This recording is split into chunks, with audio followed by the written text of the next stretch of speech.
السلام علیکم و رحمت الله و برکاته. برداران عزیز خوبین؟ تنجن سلامتون خوبه؟ همه کسا تنجن لایک کامنتاری عزت تلنا درباره این دارو معلومات میتیم بمونیم.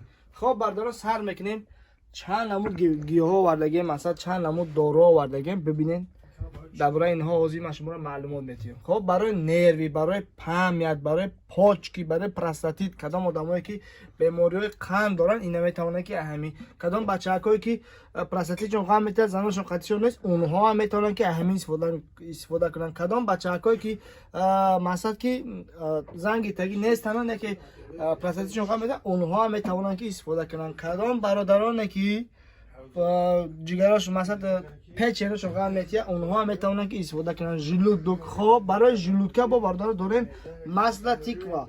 خب شما نه اون که همه مغازه ما میتونه که خریداری کنید، اگه کی جایی که باشه نباشه بردار عزیز، شما وقتی که ژلودکتون درد میکنه هیچ کی نیافتین روغن کدو مثلا تیکوا یومن استفاده کنید. اگر که نیافتین مثلا اینم خیلی میتونه که ما در زنگ زنید در این نمره‌ای که بالا اکران هست ما شما به طریق پشته یا که کوریر یا که تاکسی روانتون میکنیم. خب بردار عزیز دوام میتیم ویدیو را.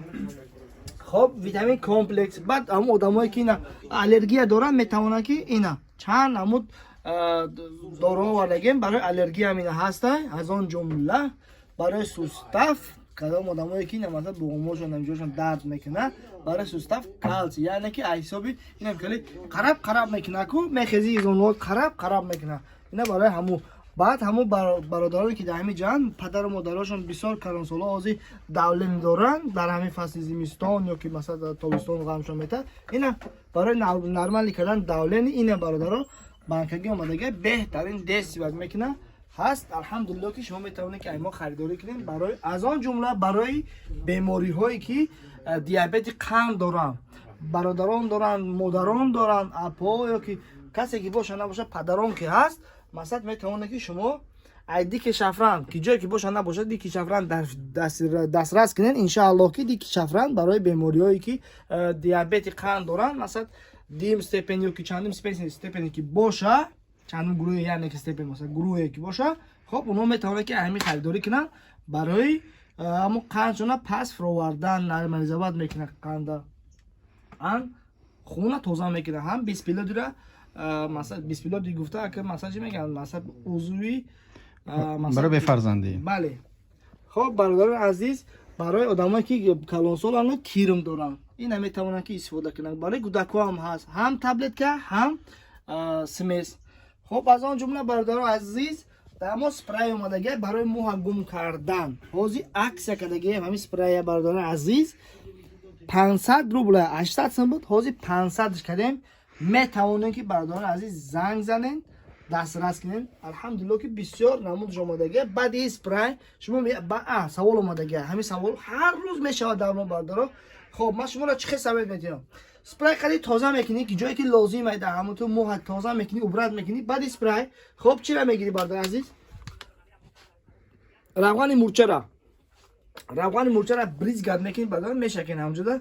خب که جایی که باشه نباشه مثلا جایی که مثلا همین موی زیادی باشه برای همو برادران مثلا در میبره اساسا گمش میکنه روغن مرچ این ترادگی گفتی هم مردم میخوندم مثلا همو قدیم علام اومدگی که روغن مرچ پسانی میشکن مثلا توزا میکنه استفاده میکنه. خب به این خوبه برای تازگی گرایی سلامتی. خب برادران عزیز برای بیماری هایی که زرنیشون کمای مثلا پسند که چشمشون غمشون میتیه خیلی تراپسکی برای زرن خوب کردن چنانه که میدونید شما من خودم اچکی میموندم پسند الحمدلله همه استفاده میکردم. وقتی که مرا دکترها مثلا که دیدن اسمت میکردن گفتم مثلا 75% گارانتی میده که بعد همین بینوشیت هم قدر میشه بعد یا اپراسیون.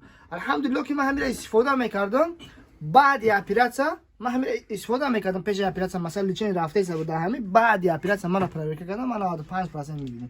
برای چی برادر که من یکمش خوب بشه من همین دیدم یکمش الله دیدمش که مثلا سببگار همین شد که همین برای زرنی خوب میکرده گیبدای مثلا من رزولتش خودم دیدم برادر هم خونه تازه میکنه برادر هم کالدسورا میبره همین فعلا میبره برادر بهترین چیز در طرف عرب این یکی از مشهورترین گیاهی که مثلا این سحر جادو. دسترس کردنش به حد چیزی خینه به حد چیزی خوبه برادران. شما مثلا میتونید که بیاین بگیرین یا که زکات کنین رویتون کنین. بسیار برای الرژی هم میپرسن. خب برادران بسیار تون برای الرژی میپرسن. گفتیم که در همین جا برای الرژی هست چند نموده. شما مثلا چی دارویی که باشه الرژیتون میتونه شما میتونید که همه استفاده کنین.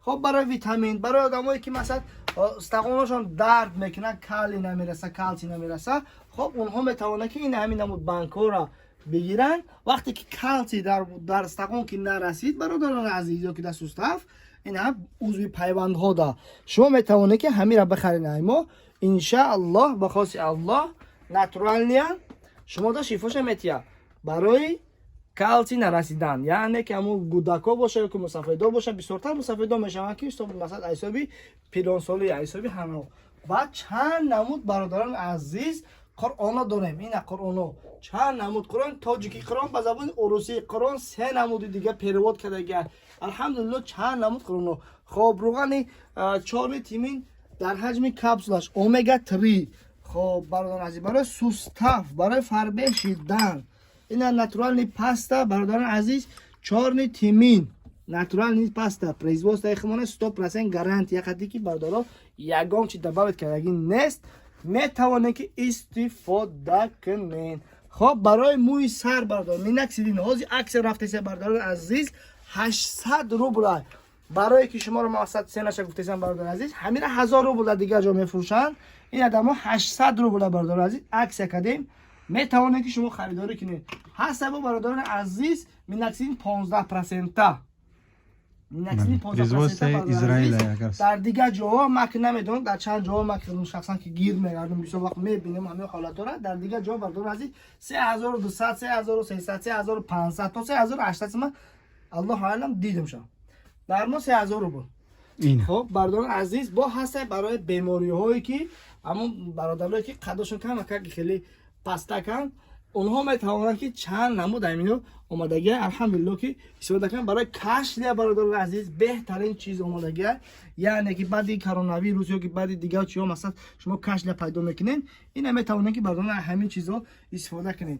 خب برادران عزیز نگفتن همونا که من خدام چند روز با ویدیو نکردم مثلا چند خبر شما مشاهدین که مثلا میبینین که در کانال ویدیو نیست اصلا میگی بیمار بودم مثلا سرفه میکردم مثلا این بیماری ویروس گذروندم الحمدلله من چی توبات کردم یکیمش مثلا من همینجا چند نمود برادران که کسل میشوند 4 تیمین میخریم بعد برادران عزیز لیمینین میخریم ما همین چیزا به حد سخت پامگت کردم ما را که در وقتی که بیماری بودیم مریض بودیم یعنی همین چیزا به حد سخت ما رو پامگت کردن. میتونید شما همین هم دکی جایی باشین نباشین اگر سخت ضرور مونده اگر که ما مثلا که در دسترس کردن نتونستیم بسیار وقتا دمو تیز میگیرن شما مثلا بودنشا میتونه که دسترس کنین استفاده کنید برای بیماری های همون برادرایی که بیماری های که مثلا چی دارن خب او آدمایی که مثلا سحر و جادو دارن اونها میتونن که عذاب و جین دسترس کنن. عذاب و جین این برادرها عذاب و جین بعدی باندود بعدی خفتن خورده میشود برادران عزیز این همین خیلیه.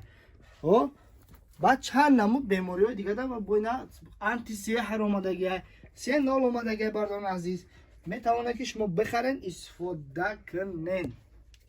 خب برادران عزیز نگفتن نمونه که دما ها الحمدلله هضم هست. تریبولز آمد برادران عزیز چیستا تورسکی چیستا اورگینال بشک شبها برای همخوابگی زیاد کردن شما میتوانید که خریداری نمایید. باقی در امان الله. سلام علیکم و رحمت الله و برکاته. برای سوستم چند نمود دیگه هست و من نگهبانتون باشه. سلام علیکم.